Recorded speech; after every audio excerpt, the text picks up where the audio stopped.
સાતમ આજની વાર્તા ઉમામાની કથા। એક દિવસ શિવજી અને પાર્વતી સામાન્ય સ્ત્રી પુરુષના સ્વરૂપમાં લટાર મારવા નીકળ્યા। આ સમયે પુરુષોત્તમ માસ ચાલતો હતો। લોકોના ટોળે ટોળા નદીએ સ્નાન કરવા જતા હતા। કાંઠા ગોરમાનું પૂજન કરતા, કથા વાર્તા સાંભળતા, દાન દક્ષિણા આપી દેવદર્શન કરતા અને ઠેક ઠેકાણે વાર્તાઓ ચાલુ હતી। ચોમાસું પૂરું થવા આવ્યું, ખેતરો ધાન્યથી લચી પડ્યા। શિવજી અને પાર્વતીજી આવા એક ખેતરમાંની કેડી પર ચાલવા લાગ્યા। એ બાજરીનું ખેતર હતું। કેડી ઉપર બાજરિયા પડ્યા હતા। એમાંનું એક બાજરિયું પાર્વતીજીના ઝાંઝરમાં ભરાઈ ગયું। પાર્વતીજીએ આ બાબતે ધ્યાન ન હતું ત્યારે તેને ખેતરની બહાર નીકળ્યા ત્યારે પાર્વતીજીની નજર પગના ઝાંઝરમાં ભરાયેલ બાજરિયા ઉપર પડી। બાજરિયામાં લીલાછમ દાણા ચમકતા હતા। પાર્વતીજીએ બંને હાથ વડે બાજરિયું મસળી મસળીને દાણા કાઢી ખાવા લાગ્યા। બાજરિયાના કૂણા દાણા ખાતા જોઈ શિવજી બોલ્યા, હે દેવી, ખેતરના માલિકને પૂછ્યા વગર તમારાથી બાજરિયું ખવાય નહીં, એ ચોરી ગણાય। તમે પાપમાં પડ્યા। હવે આ દાશમાંથી મુક્ત થવા માટે બાજરાના દાણા જેટલા ખાધા હોય તેટલા દિવસ ખેતરના માલિકને ત્યાં રહી કામ કરો। ખાધેલ દાણા 365 હતા। પાર્વતીજીએ આ વાત સ્વીકારી હતી। શિવજી પાર્વતીને ત્યાં મૂકીને ચાલ્યા ગયા। પાર્વતીજીએ બ્રાહ્મણીનું સ્વરૂપ ધારણ કર્યું અને ખેડૂતની ઝૂંપડીએ આવ્યા। પુરુષોત્તમ માસ ચાલતો હોવાથી ખેડૂત અને તેની પત્ની નદીએ નાહવા અને દેવદર્શન કરવા ગયા હતા। ખેડૂત સામાન્ય સ્થિતિનો હતો। પત્ની પણ ઘણા ધર્મનિષ્ઠ હતા। તેમને 10 વર્ષની એક દીકરી હતી। પાર્વતીજી ઝૂંપડી નજીક ગયા।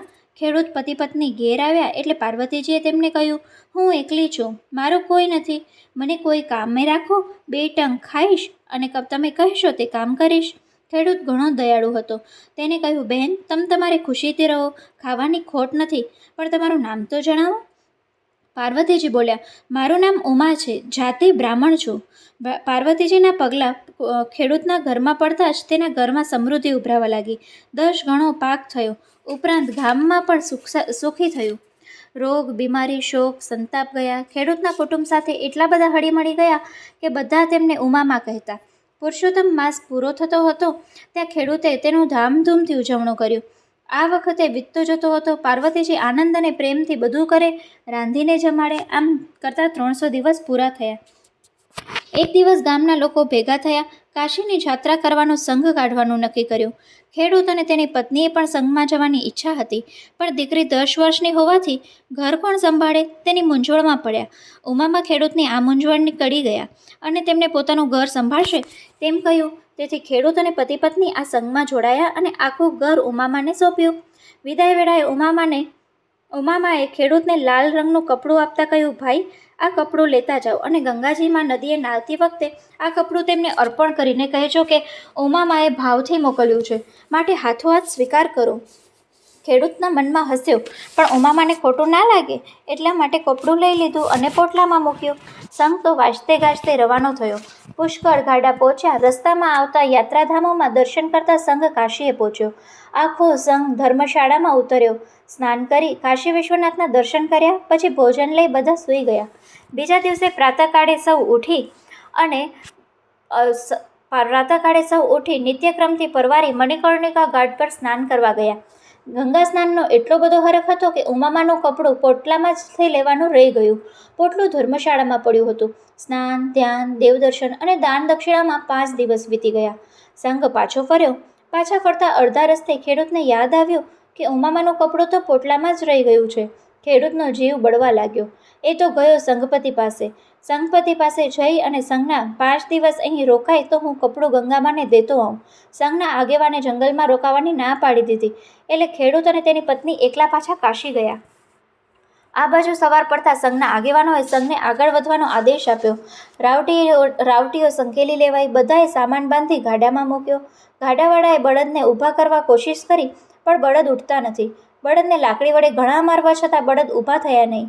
આખો સંઘ મૂંઝાઈ ગયો। હવે કરવું શું? આખરે થાકીને ફરી ત્યાં જ પંડાવ નાખ્યો। બળદ સાજા ન થાય ત્યાં સુધી આગળ વધવાનો ઉપાય નહોતો।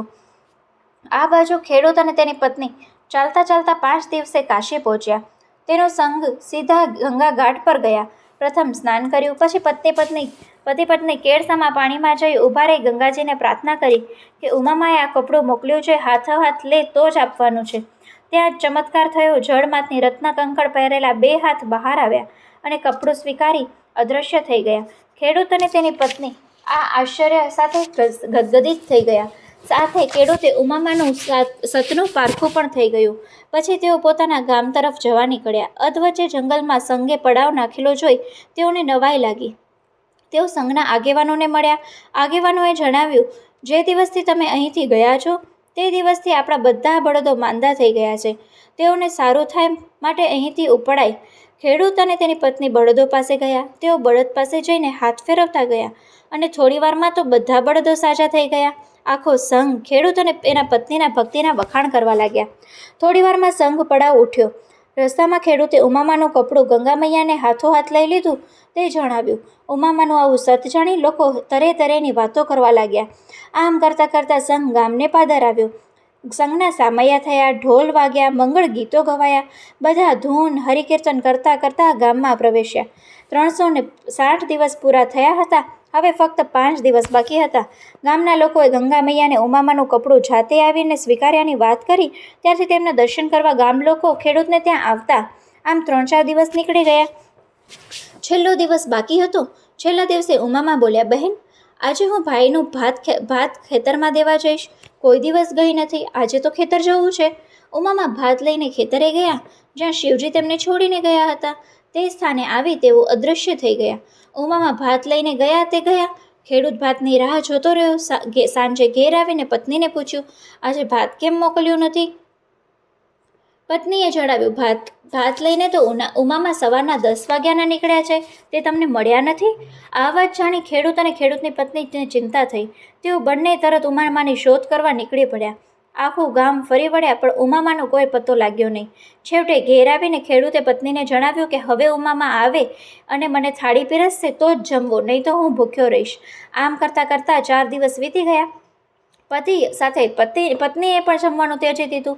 5મા દિવસે પાર્વતીજી પ્રગટ થયા. 4 દિવસના ભૂખ્યા પતિ પત્ની તેમના પગમાં પડ્યા. તરત પાર્વતીએ પોતાનું અસલ રૂપ ધારણ કરી પતિ પત્નીને આશીર્વાદ આપ્યા. આશીર્વાદ આપીને પાર્વતીજી જવા લાગ્યા ત્યારે ખેડૂતની પુત્રીની વિનંતીથી તેને ભાઈ મળશે તેવા આશીર્વાદ આપ્યા. આશીર્વાદના બળે ખેડૂતની પત્નીએ 9મે માસે પુત્રને જન્મ આપ્યો. પવિત્ર પગલાં જો પડે, પાવન થાય ઘર બાર, સફળ થાય અવતાર, સુખ સંપત્તિ સર્વે મળે. બોલો પુરુષોત્તમ ભગવાનની જય.